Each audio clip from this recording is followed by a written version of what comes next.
Every man on this channel so far built an empire and lost it.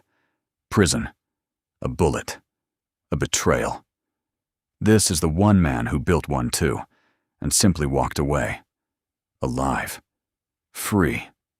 Old. Owen Vincent Madden was born in 1891 in Leeds, England, and immigrated as a boy to Hell's Kitchen, one of the roughest, most violent neighborhoods in New York City. He joined the Gophers gang as a teenager and rose fast, through violence, nerve, and a willingness to take risks other men wouldn't. He was shot multiple times over the course of his early life and survived every single one. The kind of survival that builds a reputation on its own. By Prohibition, Madden had built one of the most profitable bootlegging operations in New York. He owned the Cotton Club in Harlem, one of the most famous nightclubs in American history. He ran with celebrities, boxers, and politicians. He was, by any measure, one of the most powerful men in the city. But by the early 1930s, the world Madden had built his empire inside of was changing beneath him. The Italian-American Mafia was consolidating power. The Commission, the governing structure built out of the Castellammarese War, was reorganizing the underworld into something more disciplined, more centralized, and less forgiving of independent operators like Madden. In 1932, he was sent back to prison on a parole violation, a year in custody. Time to think.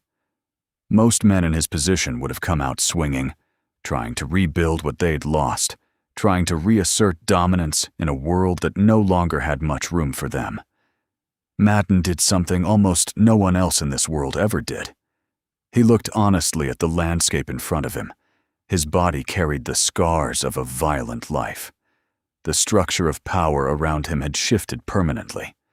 The men rising now played by different rules in a different system, and Madden understood he could keep fighting for relevance in a game that was ending, or he could leave on his own terms while he still had something left to leave with. In 1935, Owney Madden retired. He moved to Hot Springs, Arkansas, a quiet resort town known for its healing waters. He married Agnes, the daughter of the local postmaster.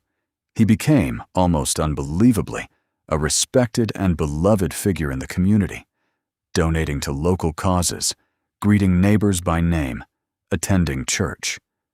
He never fully left the game behind.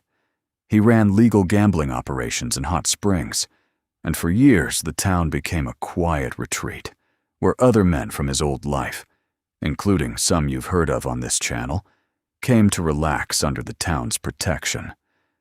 But Madden himself stayed out of the violence, out of the headlines, out of the wars that consumed almost everyone he used to know.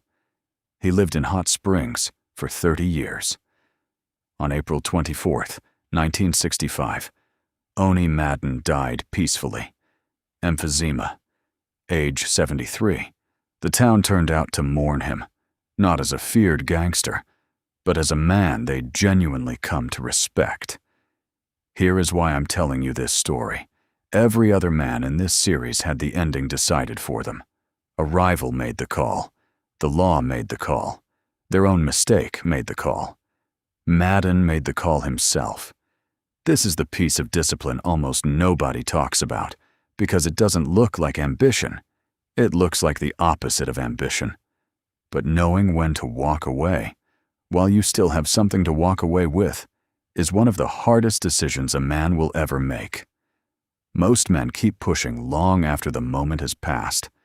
They mistake momentum for direction. They keep fighting for relevance in a game that has already changed, because stopping feels like losing, even when continuing is the actual danger. Madden read the room before the room turned on him. That's not weakness. That's the deepest form of strategic thinking there is. Knowing that the fight you're most tempted to keep having is sometimes the one you should walk away from entirely. The code is simple. Building something is only half the discipline. Knowing when to let it go before it's taken from you is the other half.